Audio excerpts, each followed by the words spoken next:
ప్రపంచాన్ని మార్చిన పుస్తకం ఒక తల్లి కన్నీళ్ల మధ్య కెఫేలో రాసింది.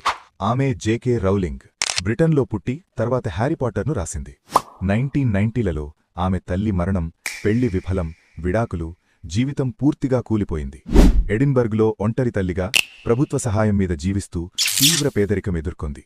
ఆ సమయంలో ఆమెకు డీప్ డిప్రెషన్ వచ్చి ఆత్మహత్య ఆలోచనలు కూడా వచ్చాయని నమోదుంది. కాని ఆమె ఒక నిర్ణయం తీసుకుంది. నాకున్నది కథ, దాన్నే పూర్తి చేస్తా. చిన్న బిడ్డతో కెఫేల్లో కూర్చొని Harry Potter and the philosopher స్టోన్ను పూర్తి చేసింది. ఆ మ్యానుస్క్రిప్ట్ని 12 పబ్లిషర్లు తిరస్కరించారు. మళ్లీ నో అన్నారు. చివరకు బ్లూమ్స్బరీ పబ్లిషింగ్ దాన్ని తీసుకుంది. 1997లో పుస్తకం ప్రచురింపబడింది. ఆ తర్వాత సిరీస్ ప్రపంచవ్యాప్తంగా బెస్ట్ సెల్లర్ అయింది. కోట్లాది కాపీలమ్ముడయ్యాయి. ఆమె బతికింది, గెలిచింది. ఎందుకంటే నిరాకరణను నిరాపవిగంగా భావించలేదు. మీ నోలను మీ ఇంధనంగా మార్చండి. ఈ కథ నుంచి మీరు నేర్చుకున్నది కామెంట్లో చెప్పండి.